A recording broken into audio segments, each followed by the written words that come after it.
Alors, dans Matthieu 17, que vous avez ouvert le chapitre, nous allons lire cet épisode à partir du verset 14. Nous voyons ici un texte intéressant, de 14 jusqu'à 21, nous allons lire. Je lis avec vous. Lorsqu'ils furent arrivés près de la foule, un homme vint se jeter à genoux devant Jésus et dit, « Seigneur, aie pitié de mon fils, qui est lunatique et qui souffre cruellement. Il tombe souvent dans le feu et souvent dans l'eau. Je l'ai amené à tes disciples et ils n'ont pas pu le guérir. » « Race incrédule et perverse, répondit Jésus, jusqu'à quand serai-je avec vous? Jusqu'à quand vous supporterai-je? Amenez-le-moi ici. » Jésus parla sévèrement au démon qui sortit de lui et l'enfant fut guéri à l'heure même. Alors, les disciples s'approchèrent de Jésus et lui dirent en particulier, « Pourquoi n'avons-nous pas pu chasser ce démon? » « C'est à cause de votre incrédulité, leur dit Jésus. Je vous le dis en vérité, si vous aviez de la foi comme un grain de sénévé, vous diriez à cette montagne, transporte-toi d'ici là, et elle se transporterait. Rien ne vous serait impossible. Mais cette sorte de démon ne sort que par la prière et par le jeûne. » Alléluia. C'est un texte qui parle et qui s'adresse à nous tous, et même au monde entier, et même aux non-croyants dans le monde. Ce n'est pas juste un texte qui s'adresse à quelques petits illuminés que nous sommes. Personne n'a dit Alléluia non plus. Ah. Ah oui, parce que pour ceux qui suivent Jésus, ils sont considérés comme des illuminés par des gens qui nous regardent de l'extérieur. Hein. Amen. C'est le cas pour toi? À l'école, au collège, au travail, on se moque de nous parfois. Apparemment, c'est pas trop la mode maintenant. J'ai demandé un peu aux ados, ils disent non, ça va, ils savent qu'on est chrétien. Et puis, mais par contre, je leur dis rien. Voilà. Si je leur dis, ils vont se moquer de moi. Donc, je leur dis rien. Ils nous laissent tranquilles. C'est un peu partout dans le monde. Hein. Vous voyez, d'abord, ce texte montre, mes amis, la première chose que je voudrais relever avec vous. Ce texte montre que Jésus a la puissance sur tout. Sur les démons. En fait, les démons qui sont eux-mêmes l'auteur de tout ce qui vous arrive. En tout cas, du mal qui arrive dans ce monde. Les démons qui sont les agents de diable, de Satan lui-même, envoyés pour perturber, envoyés pour attirer, envoyés pour casser, envoyés pour tuer, même il dit le texte. Et ces démons sont aussi envoyés pour déstabiliser les chrétiens. Depuis quelques semaines, je vous parle de cela. Depuis quelques semaines, je vous parle du combat spirituel. Je vous dis comment le chrétien doit savoir qu'il est en combat, qu'il n'est pas un touriste sur cette terre. Il est en combat perpétuel. C'est ce que je vous disais il y a quelques semaines en vous donnant l'exemple. Je vous ai donné l'exemple de Gédéon, si vous vous rappelez bien sûr. Jésus, il est la tête sur tout, mes amis. Il est envoyé, la Bible nous dit, il est venu pour détruire les œuvres du diable. C'est pour ça, moi, je vais vous dire quelque chose. Tu as intérêt à être avec Jésus. Amen. Il vaut mieux marcher avec Jésus. Ça, je vous dis comment dire, hein, on va dire, par assurance. Hein. Vous savez, vous faites assurance de vie, assurance de maison, assurance de voiture, assurance je ne sais pas quoi. Il y a quelqu'un qui m'a appelé dans la semaine, il m'a dit, monsieur, je veux vous parler d'une assurance. Alors, c'est quoi? C'est une assistance complète, là où vous êtes. Combien par mois? 7 € par mois. Oh, c'est pas cher, hein? Alors, si vous êtes là, assurance, vous appelez un coup, c'est assurance. Alléluia, c'est assurance partout, merci Seigneur. Et moi, je vous dis, assurance de votre âme, soyez avec Jésus, c'est gratuit. Parce qu'il a payé le prix, lui. Hein? Alors, c'est gratuit pour nous, pas pour lui, hein? Attention. Hein? Imaginez quelqu'un qui a acheté une maison à 2 millions d'euros et il te donne la clé comme ça. Tu dis, attends, tu as payé, toi? Oui, j'ai payé pour moi, mais je vais te donner gratuitement. C'est encore plus fort, hein? qu'il a hérité de sa mère, il ne sait pas quoi faire. Il dit, écoute, je ne sais pas quoi faire, tiens. C'est aussi bien, mais quand même, ce n'est pas la même chose. Amen. Et Jésus, il a payé, mes amis, il a payé le prix fort pour que toi et moi, nous puissions vivre libres. Pour que toi et moi, nous puissions vivre sur le chemin de la vie éternelle. Il a payé sur la croix. Et il est souverain sur tout. Et les démons, quand ils ont vu Jésus arriver, ils ont tous tremblé en disant, qu'est-ce que tu nous fais? Tu viens nous déstabiliser avant l'heure. Parce que pour eux, l'heure, c'était la croix. Alléluia. Avant l'heure, tu viens nous déstabiliser. Jésus a dit, tais-toi, sors de là. Je fais ce que je veux, je suis le maître. Alléluia. Le créateur du ciel et de la terre est de ton côté si tu es de son côté. Et c'est facile d'être son côté. Juste ouvre-lui ton cœur et dis, Seigneur Jésus, je veux marcher avec toi maintenant. Je ne vais pas regarder des autres endroits, je veux marcher avec toi. C'est un appel encore une fois tous les dimanches. Marche avec Jésus, donne-lui tout entière. Il est digne de recevoir toute ta confiance et toute ta vie. Alléluia. Et là vous voyez, Jésus est là, donc juste avant, il y a d'autres épisodes que je ne vais pas rentrer. Il arrive et vous savez, quand Jésus est venu sur cette terre, il est venu pour dire, j'instaure un nouveau royaume. Le nouveau royaume, c'est que moi je vais être le patron. Et dans ce nouveau royaume, vous, mes disciples, vous allez être comme moi. C'est ça hein? Être chrétien, c'est être des petits Christ. Amen. Alors quand je dis petits Christ, c'est pas des petits tout petits qui savent rien faire. Non, non. Des petits Christ, ça veut dire des Christ clonés. Hein, on peut dire ça? Des Christ clonés.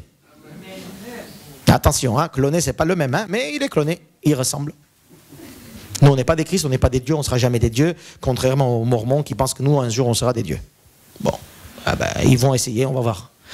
Hein, si un jour, ils seront des dieux. Mais nous, non, on sait que nous serons toujours des créatures jusqu'à la fin de notre vie. Même dans la vie éternelle, on sera toujours dépendant du Créateur.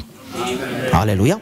Et donc, et Jésus est venu pour dire, moi je suis le maître de tout, et celui qui me suit, il sera comme moi. Les disciples, il a mis des disciples en place, et il a dit, vous serez comme moi. Vous serez comme moi. Et chapitre 10 de Matthieu, qu'on n'a pas lu, Jésus il a choisi quelques disciples là comme ça, je veux dire des disciples comme vous et comme moi, hein, je veux dire qu'ils avaient plein de problèmes avec leurs femmes et plein de problèmes avec leur mari et plein de problèmes à la maison, plein de problèmes au travail, et ils n'avaient pas d'argent et il n'y avait pas de sécurité sociale à l'époque, donc mais ils avaient vraiment des problèmes partout, il n'y avait pas d'argent qui tombait, il n'y avait pas de chômage non plus, alors mais ils avaient plein de problèmes. Jésus a dit viens, je vais te faire pêcheur d'hommes. Il a choisi comme ça, hein. Il n'a pas dit qui est le meilleur parmi nous, bac plus 10. Il n'a pas dit ça. Hein. Il a choisi des gens vils de ce monde, la Bible nous dit. Moi, je suis quelqu'un vil. Alléluia. Je suis pas sage, je suis pas beau, je suis pas intelligent, je sais rien, je connais rien, je sais pas, je suis rien, mais il m'a choisi. Alléluia. Ça me suffit. Alléluia. C'est important. Hein, Et donc, il a choisi des disciples comme ça. Il a dit, allez-y. Et le chapitre 10, il nous dit, il leur a donné le pouvoir de chasser les démons. Le pouvoir de guérir, le pouvoir d'annoncer la parole. Il leur a donné le pouvoir dans chapitre 10, verset 1. Il leur a donné le pouvoir. Vous voyez, c'est pas un petit décor. Hein. Il leur a donné le pouvoir et nous voyons 7 chapitres plus loin. Un démon arrive. Un petit de rien du tout. D'ailleurs, tous les démons sont petits de rien du tout devant Jésus. Hein. Il n'y a pas grand démon, petit démon, hein? Ça dépend par rapport à toi, oui peut-être, hein? Mais par rapport à Jésus, il n'y a pas grand, petit, tout le monde, ils sont... J'ai trouvé une photo sur Facebook, quelqu'un qui avait envoyé, mais je n'ai pas pensé à vous le montrer, c'était beau. Hein? Il y avait Satan tout petit, écrasé par le grand pied de Jésus. C'est beau, hein? Et on regarde la photo du bas, donc on voit Satan qui est comme ça, écrasé par le pied de Jésus. Alléluia, et Jésus il est... C'est beau, hein, cette image, hein? Elle est belle, hein? Alléluia, et c'est notre Jésus-Christ, hein? Je vous rappelle tout simplement que Jésus est beau, que Jésus est plus grand que tout. Et là, Jésus a donné le pouvoir que des disciples chassent des démons, que des disciples fassent ce que Jésus veut qu'ils soient. Il a donné le pouvoir pour que ses disciples, ses chrétiens soient comme lui. Alors je ne vais pas mettre l'accent sur chasser les démons ce matin, on ne fait pas démonologie ce matin. On peut faire un jour dans une étude biblique si vous voulez, mais ce n'est pas le but de comment on chasse les démons. Hein. Alléluia. D'ailleurs, Jésus, les disciples n'ont jamais demandé à Jésus comment on chasse les démons, s'il vous plaît, maître, tu peux nous expliquer? Non. Et là, vous voyez que Jésus voulait que ses disciples soient comme lui. Alors, on peut le transporter, ce sujet sur toi, comme lui, aimant comme lui, pardonnant comme lui, souriant comme lui. plein d'amour comme lui, serviteur comme lui, prieur comme lui, loueur Dieu comme lui. C'est ce qu'il veut que tu sois. Tu es un disciple, n'est-ce pas? Tu acceptes Jésus-Christ dans ton cœur, tu deviens comme lui. Et il a dit à ses disciples, vous serez comme moi. Ce que je ferai, regardez bien, vous faites exactement la même chose. C'est extraordinaire. Mais là, les disciples arrivent et Jésus et les disciples disent, on n'a pas pu faire. Ça n'a pas marché. On a loupé un truc. Est-ce qu'il fallait dire comme ça? Est-ce qu'il fallait faire comme ça? Il faut mettre la main droite ou la main gauche pour rechasser les démons? Hein, Seigneur, mais qu'est-ce qu'il faut faire? Il faut dire quoi comme parole, hein? Pour être un bon chrétien, qu'est-ce qu'il faut faire? Il faut aller à l'église dimanche matin, dimanche après-midi, par exemple. Et pour être un bon chrétien, il faut être catholique ou orthodoxe ou évangélique. C'est quoi là? Je ne comprends pas là. Il y a beaucoup de gens qui disent comme ça. Donc, pour être un bon chrétien, il faut que tu fasses comme ça. Pour prier, il faut que tu fasses comme ça. Pour chanter, il faut que tu fasses comme ça. Si tu ne fais pas comme ça... Et les disciples sont venus, ils ont dit, ah, mais ça ne marche pas, Seigneur, ça ne marche pas. Qu'est-ce qu'il faut faire? Et Jésus, cette parole de Jésus, ça m'a bouleversé. Au début, comme beaucoup de commentateurs, j'ai pensé que cette parole était aux parents. Race incrédule et perverse, jusqu'à quand je serai avec vous, jusqu'à quand je vous supporterai. Extraordinaire comme parole. Si quelqu'un me dit race incrédule et pervers pour moi, alors là je dis, oh tais-toi, oh. C'est fort, hein? Alors je ne dis pas aller insulter les gens comme ça. Mais ce que Jésus dit, race incrédule et perverse, jusqu'à quand serai-je avec vous et vous supporterai-je? Et vous savez à qui il dit? Il dit à ses disciples. À ses disciples. Ah bon? Ils sont devenus race incrédule et perverse d'un coup. Alors que 2 minutes avant, ou quelques heures avant, il y a Pierre, Jean et Jacques, ils sont montés là-haut et ils ont vu la grandeur de Jésus. Donc vous allez dire, eux, ils n'étaient pas avec eux. Hein. Ils ont vu la grandeur de Jésus. Ils ont vu ses disciples, ils ont vu des choses extraordinaires. Ces disciples, ils ont même chassé des démons avant. Hein. Parce que chapitre 10, ils sont partis pour faire des grandes œuvres. Et ils ont réussi pour faire beaucoup de choses. Ils ont montré à ce monde qu'ils étaient des vrais disciples de Jésus. Et là, Jésus leur dit, incrédule et perverse, jusqu'à quand se supporterai-je? Donc il s'est énervé, on va dire, il s'est mis en colère. J'aime bien quand Jésus se met en colère. Vous savez, ça me fait réfléchir. En fait, parfois, quand les gens viennent autour de vous et vous disent, vous êtes gentil, vous êtes beau, tout va très bien, vous êtes les meilleurs et tout ça, ça continue la vie. Hein. Et quand les problèmes arrivent, ça tourne. Hein. Pas seulement là-haut, mais tout le corps tourne. Hein? On ne dort pas la nuit, on réfléchit. La Bible nous dit, dans le jour de malheur, il faut réfléchir. Et là, Jésus dit, race incrédule et perverse, il se met en colère parce que Jésus attendait tout simplement que ses disciples soient comme lui.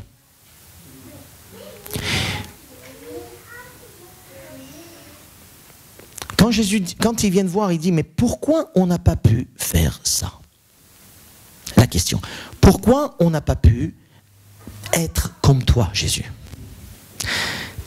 Quelqu'un m'a parlé d'une façon méchante. Je lui ai répondu d'une façon méchante. Et après, dans la prière, tu dis, j'ai pas été comme toi, Seigneur. Amen. Tu conduis la voiture, quelqu'un te braque devant. Ça, il ne faut pas que ça m'arrive. Hein? Et tu te mets en colère. Et tu commences à descendre la fenêtre. Hein? Sortir la tête. Ouvrir la bouche pour lui dire un mot très important à ce moment-là qui sort du fond de ton cœur.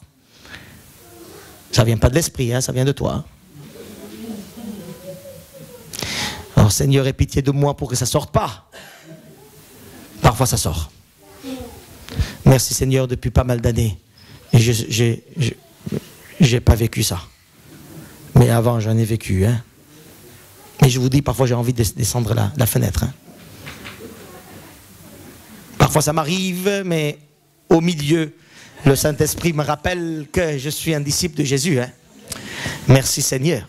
Donc ça c'est mon exemple, mais ça peut être le vôtre différemment. On vit dans des moments difficiles et on vit dans des attaques difficiles, dans des attaques démoniaques peut-être, mais dans des attaques du monde aussi. Quelqu'un qui t'énerve, quelqu'un qui t'a fait ça, qui a fait ça, qui a fait ça, qui a fait ça, ça monte et ça monte et ça monte et ça monte. Et tu donnes à un moment donné et tu dis, oh, je suis bien. Et 5 minutes après, tu dis, Seigneur, qu'est-ce que j'ai fait? Pourquoi j'ai pas pu me calmer à ce moment-là? J'ai pas pu me maîtriser. Saint-Esprit, tu étais là, je crois que tu es là, mais il n'y a pas le don de maîtrise de soi là. Le fruit de l'esprit, c'est maîtrise de soi aussi. Hein. Il n'y a pas eu, Seigneur, alors. Et il y en a qui parmi nous qui vont dire, et l'esprit n'était pas alors en moi. Ah oui, on peut se poser des questions. Où était l'esprit quand tu as insulté hier? Vas-y. Quand tu t'es énervé hier, où était l'esprit? Quand tu as pensé une mauvaise pensée qui est venue comme ça et qui t'a fait, pourquoi pas? Vous voyez, ça passe là, les pensées comme ça. Alléluia. Amen. Et là, après coup, en fait, le problème de ces disciples-là, pendant l'action de chasser les démons, ils se sont pas dit, mais pourquoi on n'arrive pas? C'est pas normal. C'est pas normal. Ils ont essayé, alors je ne sais pas comment, hein, ils ont essayé, ça n'a pas fait, ils ont dit, ah ben bon, ok, c'est pas grave, on va voir après, voilà. Ça se trouve, ça, c'était pas pour nous. Hein. Et là, ils disent, Seigneur Jésus, pourquoi on n'a pas pu chasser les démons? Pourquoi on n'a pas été comme toi, Seigneur? Pourquoi on n'a pas vécu à ce moment-là quelque chose comme toi qui venait de toi? Pourquoi à ce moment-là, notre cœur n'était pas dans la joie, comme la Bible nous dit? Notre cœur n'était pas dans la paix, comme la Bible nous dit? Pourquoi l'Esprit de Dieu n'était pas rempli dans notre bouche? Pourquoi notre bouche n'était pas remplie de joie et d'amour à ce moment-là? Alléluia. Ça vous est arrivé à un moment où il y avait un ballon. On est encore sur cette terre. Hein.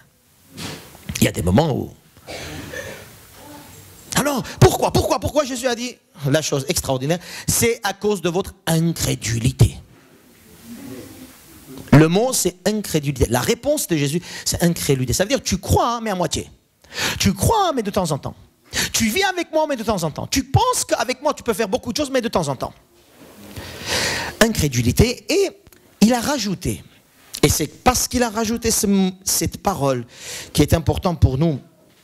Il dit, voilà, c'est à cause de votre incrédulité, parce que si vous aviez de la foi, une petite, hein, la plus petite, donc vous êtes tous croyants ici, n'est-ce pas? Sinon on ne serait pas venus. Hein. On croit, on a une petite foi. Maintenant, la foi, il faut que ça soit développé, il faut que la foi soit sur la bonne chose, sur les choses... Bon, c'est pour ça que l'Église est là pour enseigner. Mais on a tous une petite foi. Même l'incroyant de cette rue et de la rue derrière, il a une foi. Le problème, c'est qu'il ne sait pas utiliser comme toi et moi parfois. Et là, les disciples non plus. Ils n'ont pas su utiliser la foi. C'est pas qu'ils n'avaient pas. L'incrédulité, c'est pas que tu n'as pas foi. L'incrédulité, c'est que tu ne sais pas utiliser la foi que tu as. Alléluia. Alors si tu avais une petite foi, dit le texte, tu aurais transporté pas seulement ce démon, de rien du tout, je répète, mais même les montagnes qui étaient autour. Alléluia. Donne-moi cette foi, Seigneur, une petite, ça me suffit, hein, comme ça ne me prend pas la place. Si vous aviez, ça veut dire si vous saviez utiliser cette petite foi que vous avez en moi, si vous saviez utiliser la foi, si vous pouviez encore savoir qu'est-ce que ça veut dire avoir foi en Jésus. C'est pour ça que je vous dis, Jésus, il est au plus grand, le plus grand, le plus grand de tout. Et si tu as Jésus dans ta vie, tu as tout avec lui. Amen. Alléluia. Alors, si vous aviez de la foi, vous aurez transporté. Mais il dit, ce genre de démon, ce cercle de démons, ne sort que par la prière et par le jeûne. Alors là, encore une autre question qui peut arriver. On aurait peut-être compris que Jésus est en train de dire, vous êtes incrédule, vous avez une petite foi, vous n'arrivez pas à chasser ce démon, mais en fait, vous savez, ce sort de démon que vous avez là, c'est une autre façon de démon, donc celui-là, il y a une autre tactique d'approche. L'autre tactique d'approche, c'est il faut prier un peu plus et il faut jeûner pour faire sortir ce démon. C'est ce qu'on peut comprendre de ce texte. Mais écoutez, essayons d'aller un peu plus loin. Qu'est-ce qu'ils auraient dû prier devant un démon? Devant une situation difficile? Parce qu'il dit, apparemment, ce démon ne sort que par la prière et par le jeûne. Donc ça veut dire que, puisqu'il vous a manqué la prière et le jeûne, ce démon ne sort pas. Est-ce qu'on peut comprendre comme ça? À premier rapport, oui. Mais il y a encore plus derrière. Hein? Déjà, à votre avis, qu'est-ce qu'ils auraient dû dire? Comment ils allaient prier à ce moment-là? Qu'allaient-ils demander? Qu'est-ce que Jésus est en train de dire? Seigneur, ok, je devais prier, mais qu'est-ce que j'aurais dû dire là, ici, à ce moment-là?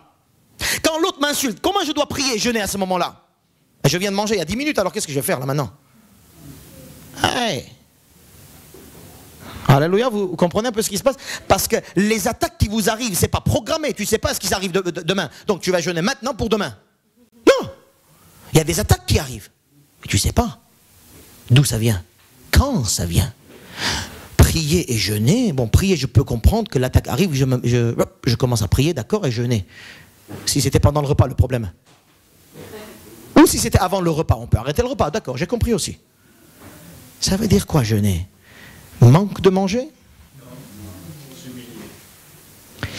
Mes amis, il y a ici quelque chose de puissant que le Seigneur est en train de mettre l'accent ailleurs. Il dit, les problèmes qui vous arrivent, les démons qui vous attaquent, le monde qui vous tient dessus, qui vous tire dessus, on va dire, hein, comme ça, il faut savoir que votre combat est ailleurs. C'est une... Vous savez, l'œuvre spirituelle, ce n'est pas une œuvre humaine. Ses disciples étaient devant une action spirituelle. On est bien d'accord. Un démon, c'est un spirituel, hein? C'est esprit. Pour combattre spirituellement, tu ne peux pas combattre humainement. Tu as besoin de combattre spirituellement. Amen. Alors, quand tu es devant une œuvre spirituelle qui sort de la capacité humaine, ce n'est pas une capacité humaine, ça sort de là, on a besoin de renforcer les capacités spirituelles. Et du coup, laisser le Seigneur agir, le Saint-Esprit agir un peu plus. Et là, ça va se compliquer un petit peu ce que je vais dire, donc écoutez-moi bien. Devant une attaque, devant une œuvre démoniaque, même devant le mal, le péché, une parole malsaine de quelqu'un, une chute, un découragement, n'importe, quelque chose qui ne vient pas de Dieu en tout cas. Amen. Devant une attaque ou une entrée, une brèche, on va dire, qui ne vient pas de Dieu, tu ne peux pas combattre humainement. Tu as besoin de combattre spirituellement. Tu sais pourquoi je dis tu as besoin?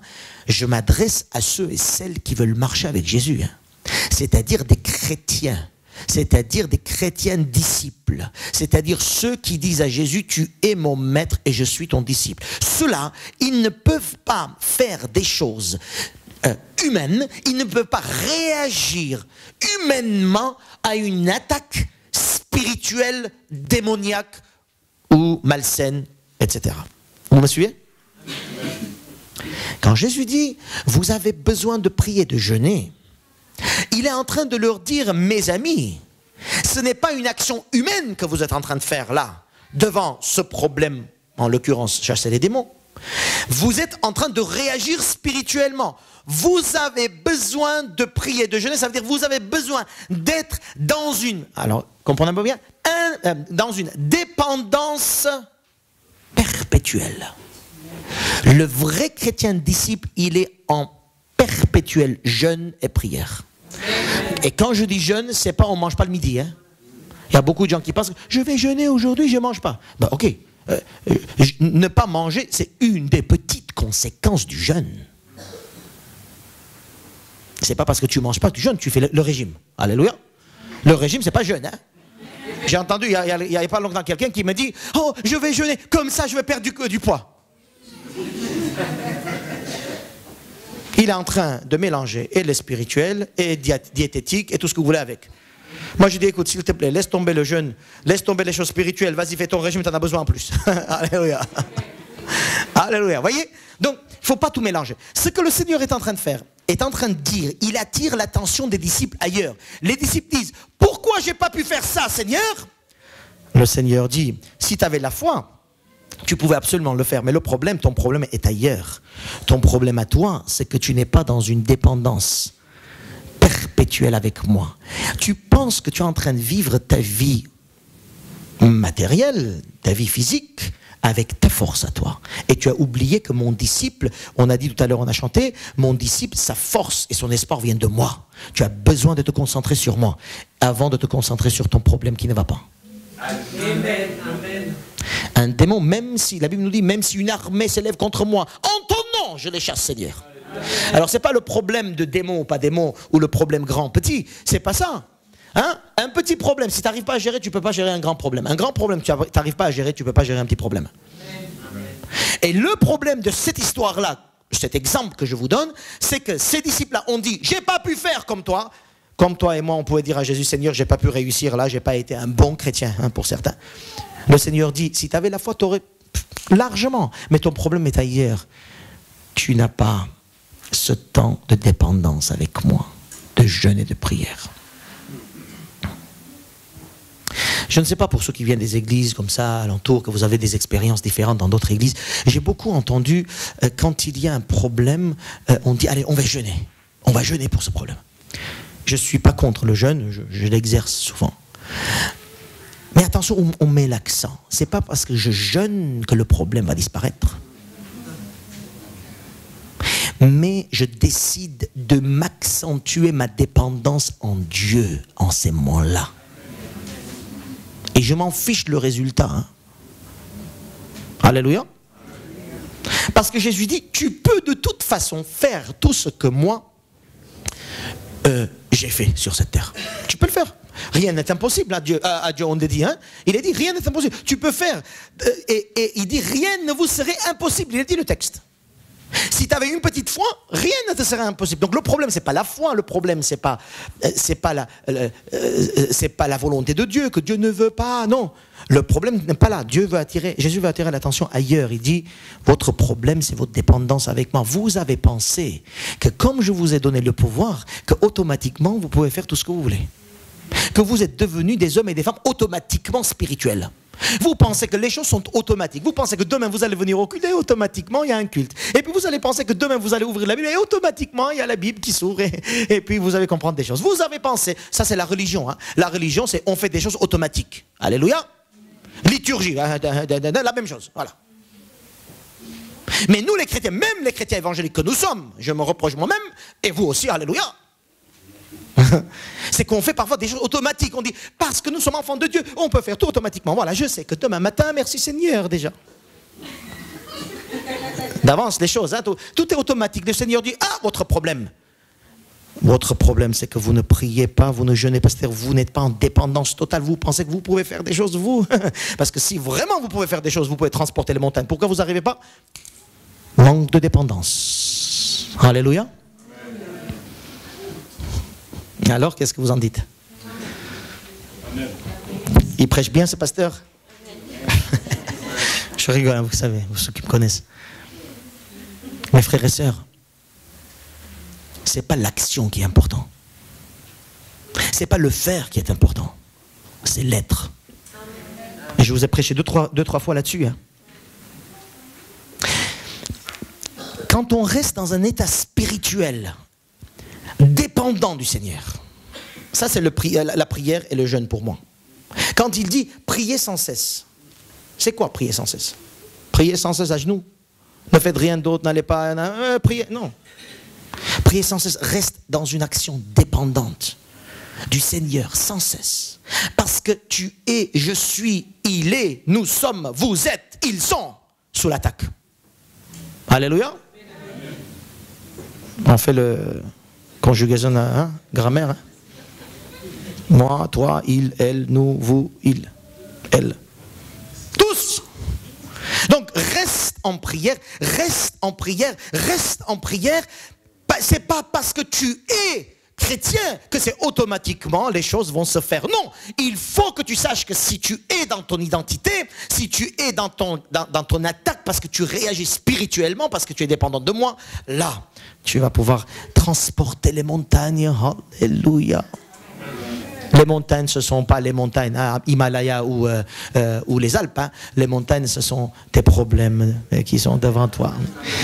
Comme des montagnes, tu dis, oh là là, comment on va faire? C'est ça les montagnes. Et il y a quelques semaines, je prêchais, je dis, ne regardez pas les montagnes, regardez au-dessus des montagnes. Tout me viendra le secours. Le secours viendra de l'Éternel qui a fait les cieux et la terre et la montagne aussi. Alléluia. Alléluia. Amen. Je ne peux pas faire une œuvre spirituelle. Je ne peux pas réagir spirituellement. Je ne peux pas être comme Jésus dans ma vie de tous les jours avec mes capacités humaines. Avec mes caractères humains. Vous savez, il y a des gens qui sont tellement gentils, hein, tellement souriants. Tu dis que oh, celui-là, il est vraiment chrétien. Et je vous le dis, hein, si ça vient pas de Dieu, sa gentillesse ne sert à rien. Un jour ou l'autre, il va être en colère contre moi. Vous avez compris? Si nous sommes des disciples de Jésus, si nous sommes des chrétiens, si nous marchons avec Jésus, nous devons être comme lui, n'est-ce pas? Et pour être comme lui, tu as besoin de savoir que tu ne peux pas être comme lui. Tu as besoin de lui, la force. Amen. Alléluia. C'est compliqué, hein? Mais c'est tellement bien de bien comprendre ces choses-là. Alléluia. Devant vos montagnes, devant les démons qui attaquent, devant les problèmes qui arrivent, même devant vous-même, parce que vous vous attaquez parfois souvent. Alléluia. On dit toujours la faute est à Satan, je dis toujours ça, mais je répète, la faute est à Satan, la faute est à démon, la faute est... En fait, c'est toi la faute. Toi-même. Alors, réfléchissons nous-mêmes, regardons nous-mêmes. Si nous sommes des enfants de Dieu, c'est que nous devons marcher comme Jésus. Et pour marcher comme Jésus, j'ai besoin de lui, et de lui, et de lui. Plus de prière, plus de jeûne, plus de dépendance, plus de lui. Alléluia, parce que c'est lui qui fait tout de toute façon. Amen, il n'y a pas alléluia assez, hein, j'ai l'impression que vous dormez là. Non? Je me suis réveillé là. C'est un peu tard, hein? Mais ne vous inquiétez pas, je suis réveillé depuis longtemps. Si nous faisons des actions spirituelles pour être comme Jésus, mais si on le fait avec nos forces à nous, nous allons devenir des hommes religieux. Et Jésus combat cela. Jésus n'est pas venu sur cette terre pour créer ni des églises, ni des religions, ni des hommes et des femmes religieux. Il est venu sur cette terre pour détruire les œuvres du diable et il est venu sur cette terre pour faire des gens comme lui. Lui, il était religieux, lui. Alors, regardez dans... notez-le, je vais lire, mais notez-le vous. Dans 2 Timothée 3,5. 2 Timothée 3,5. Il y a un verset qui me parle. Il parle de ces chrétiens qui ont l'apparence de la piété. C'est fort, hein?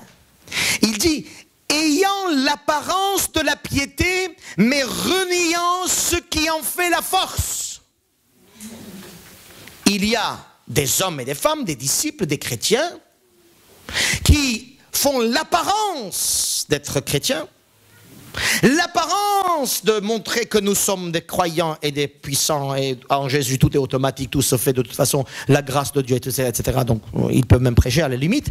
L'apparence d'être chrétien, mais la Bible nous dit, il renie la force de la piété. Et la force de la piété, c'est l'Esprit lui-même. C'est Dieu qui nous donne. C'est-à-dire, les gens prennent les choses extérieures de la foi en reniant la force qui vient de Dieu lui-même. Et qu'est-ce qu'il dit le texte? Éloigne-toi de ces hommes-là. Alléluia.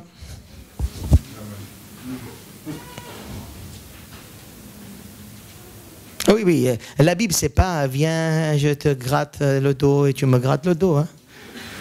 La Bible, c'est pas un sens du poil. Hein. C'est pas hey, soyons gentils ensemble, c'est bien, ne parlez pas, je parle pas, on est gentils, voilà. La Bible dit, nous sommes dans un combat spirituel, nous sommes dans un monde spirituel, nous sommes sous l'attaque du monde, de l'ennemi et des ennemis et des gens et des femmes. Voilà. Devant ça, tu dois réagir spirituellement. Et pour réagir spirituellement, tu as besoin plus de Seigneur Jésus. Plus de l'esprit. Pas d'apparence, mais des actes. Pas d'apparence, mais la vérité. Pas d'apparence, mais la force même qui vient de Dieu. Amen. Qu'est-ce que ça vous fait? Qu'est-ce que ça me ferait, moi, d'entendre des belles paroles de l'évangile, alors que la puissance et la réalité de cette parole-là, je ne la vis pas? Les disciples, ils étaient envoyés pour chasser les démons. Ils étaient envoyés pour guérir. Ils étaient envoyés pour proclamer l'évangile. Mais quand le problème est venu, ça n'a pas marché, bon allez, on change le programme. Où sont ces croyants qui disent « je suis croyant jusqu'au bout de ma vie, jusqu'à la fin ». Là, les disciples, voyez, les disciples, ils étaient devant ce problème-là, ils n'ont pas pu, parce que tout simplement, ils n'étaient pas en lien permanent avec Dieu, parce que la force vient de l'esprit. L'unité, la sainteté, et pas des intérêts personnels, ou des désirs personnels, ou des envies personnelles, ou voilà, etc. Donc vous voyez, même en étant évangélique, étant chrétien, étant tout ce que vous voulez, venant à l'église 3 fois par semaine, on peut paraître, mais sans la force. Alléluia. Alors ne cherchez pas parmi nous qui paraît, qui a la force, qui n'a pas la force. Cherche en toi, comment tu es toi, ce matin.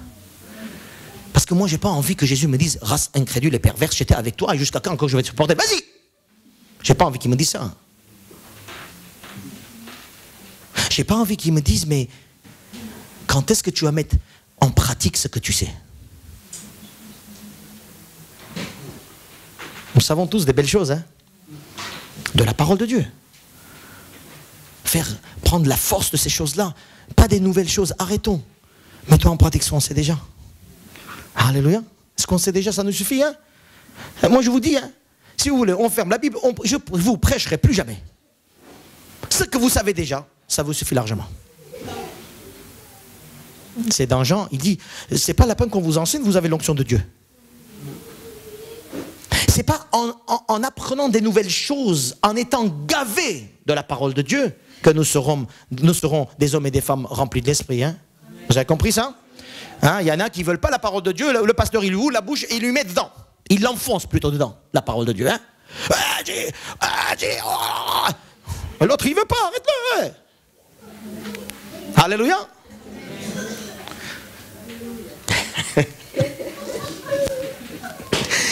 Oh Seigneur notre Dieu, comme il est bon.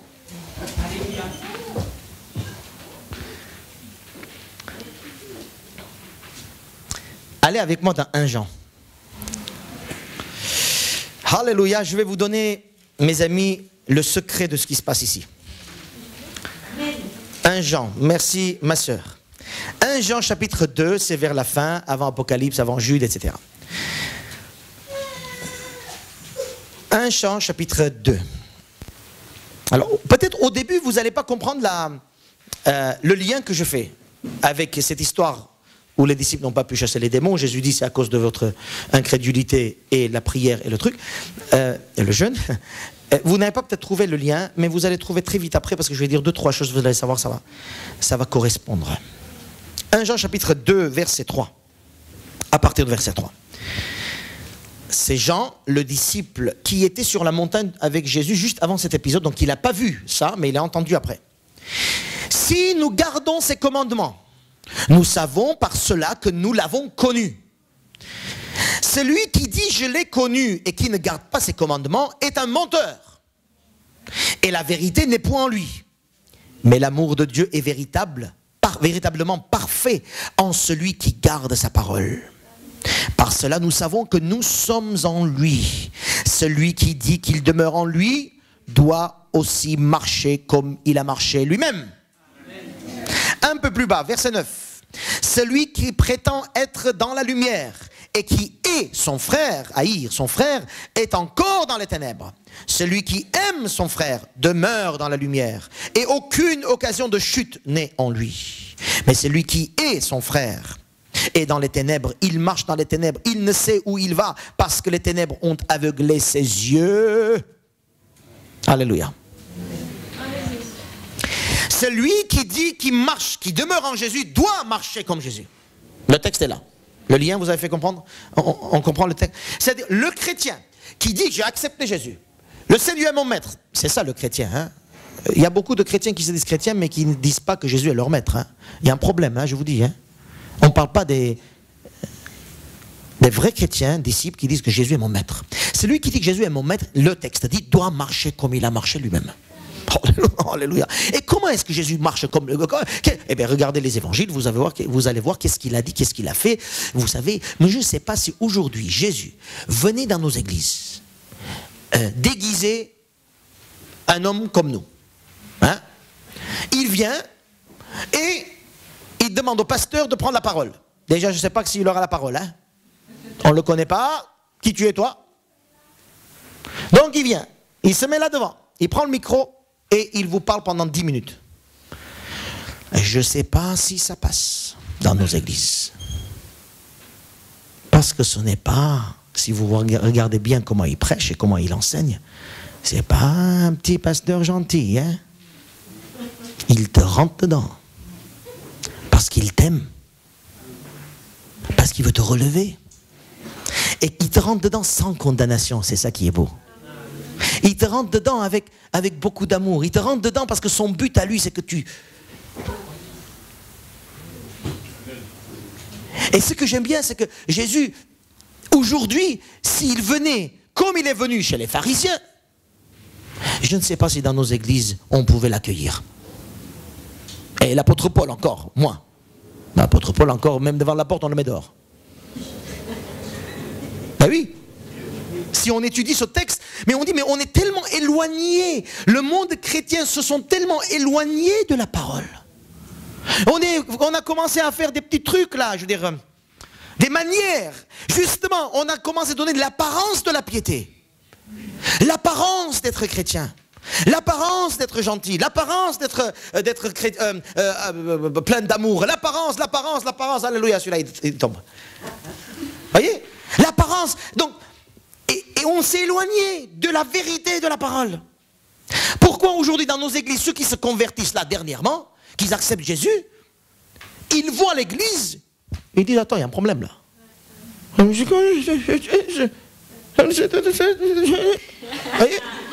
Il ne comprend pas. Et puis le pasteur dit, ah tu sais pas ça, attends, je vais t'expliquer. Tu sais, la Bible dit ça, mais moi je... La vraie église, c'est ce qu'on se trouve dans la parole de Dieu. Le vrai chrétien, c'est ce qui se trouve dans la parole de Dieu. Je vous invite à venir les vendredis soirs, c'est déjà fini, on a étudié avec des apôtres, mais je vous dis que ça nous booste avec des apôtres. Hey! Qu'est-ce que vous faites vendredi soir à la maison? Venez là! Bon, alléluia. Mais c'est déjà fini, maintenant si vous venez, c'est fini, on est déjà chapitre 24. Ah, 24, il reste 4 chapitres. Voilà. Faites à la maison. Faites, voilà. Reste à la maison. Bon, voilà, c'était une boutade. Je sais qu'il y en a beaucoup qui veulent venir absolument, mais qui sont bloqués par des... Bon, ça c'est une autre question. Alors, ce texte-là, mes amis, nous parle de quoi? Et je termine. Nous parle de quoi? Il dit, celui qui garde la parole de Jésus connaît Dieu. Celui qui connaît Dieu, connaît l'amour de Dieu. Et celui qui connaît l'amour de Dieu est imprégné par l'amour de Dieu. C'est l'Esprit Saint. Et celui qui est imprégné par l'amour de Dieu réagit par l'amour de Dieu. Et c'est là qu'il porte des fruits. Alors, pourquoi les disciples n'ont pas pu chasser les démons? Je vais vous dire pourquoi. Parce qu'il manquait en eux l'amour. L'amour, l'amour, l'amour. Ils n'ont pas pu chasser les démons, ils n'ont pas pu faire rien du tout, et toi et moi, nous ne pourrons rien faire spirituellement pour arriver à un résultat spirituel parce qu'il manque, et il manquera en moi l'amour. Demeure en Dieu, pour que l'amour de Dieu soit véritablement parfait en toi. Et quand l'amour de Dieu est véritablement parfait en toi, là tu fais comme ton maître, parce que ce n'est plus toi qui œuvre, c'est l'Esprit de Dieu qui œuvre par toi. Alléluia. Et c'est comme ça que tu vas transporter les montagnes autour de toi, parce que tu ne fais pas par ta force, tu n'as rien, mais tu fais par la force du Seigneur, parce que tu es toujours en jeûne et en prière, tu reçois du Seigneur. Ton but c'est de recevoir du Seigneur. Tu reçois, et qu'est-ce que tu reçois? Pas la force, non, tu reçois l'amour. Amen. Ce texte parle de l'amour. Dieu est amour. Celui qui aime son frère, ça veut dire l'amour. Aimer le frère, tu t'en fiches, mais tu aimes son frère. ton frère et son frère aussi.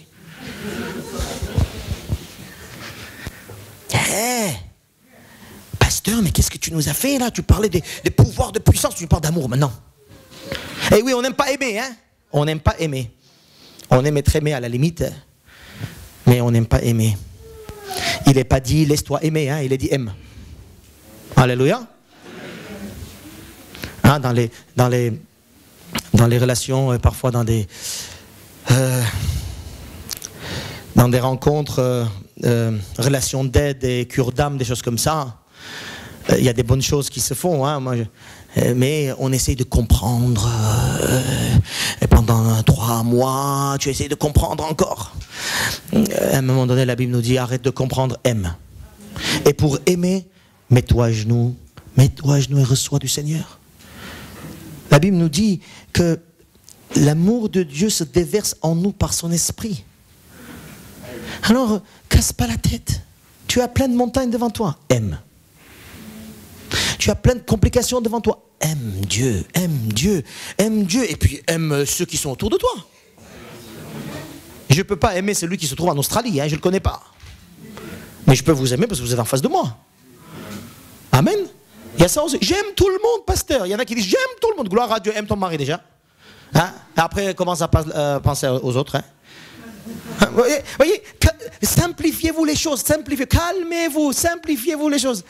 Le Seigneur dit, devant toi il y aura des montagnes, des difficultés, des attaques. Et ça je vous dis, nous ne sommes pas épargnés de là, ne cherchez pas d'être épargnés. Nous sommes devant nous, il y a plein de choses comme ça. Mes amis, mes frères et sœurs, je vous dis avec beaucoup d'amour, devant ça, pour les transporter les montagnes, tu as besoin de plus d'amour, plus de lui, demeurer en lui pour faire ses œuvres. Jésus n'a jamais fait une seule œuvre sans amour. Amen. Alléluia. Alors demeure en lui, laisse l'amour de Dieu soit parfait en toi et fais comme lui, attention. Hein. Aimer ne veut pas dire je dis oui à tout. Hein. Aimer ne veut pas dire si je ne fais pas, qui va faire l'autre, alors je dis non. Non.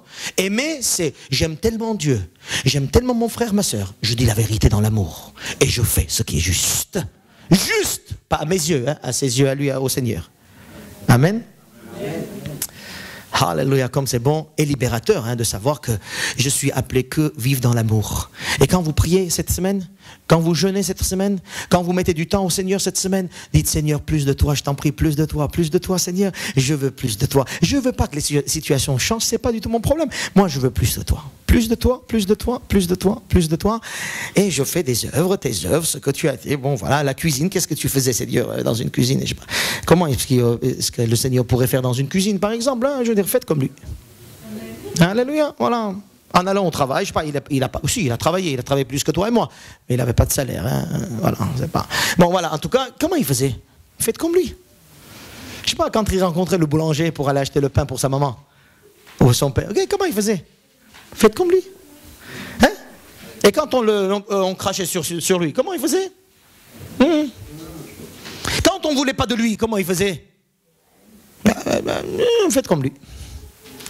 Celui qui dit qu'il demeure en lui doit marcher aussi comme il a marché. Dans les caractères, dans les actions, dans les attaques, dans les paroles, dans la prière, dans la louange, comme lui. Toute la gloire est à notre Dieu au siècle des siècles. Alléluia. Mettez-vous debout, nous pouvons prier et remercier le Seigneur. Nous sommes reconnaissants, Seigneur, notre Dieu, reconnaissants pour cette parole que tu nous donnes ce matin. Merci parce que toi, tu n'es pas ce Dieu qui condamne, qui connaît les difficultés, mais tu nous donnes des paroles dures comme tu as donné à tes disciples. Tu as dit, Seigneur, race perverse, Seigneur Jésus. Et oui, parfois, nous mettons sur nous la race, Seigneur, de la vie éternelle. Nous disons citoyens des cieux. Et nous réagissons et nous agissons comme des citoyens de la terre et du péché. Alors nous te demandons pardon tout d'abord. Et deuxièmement, nous te remercions.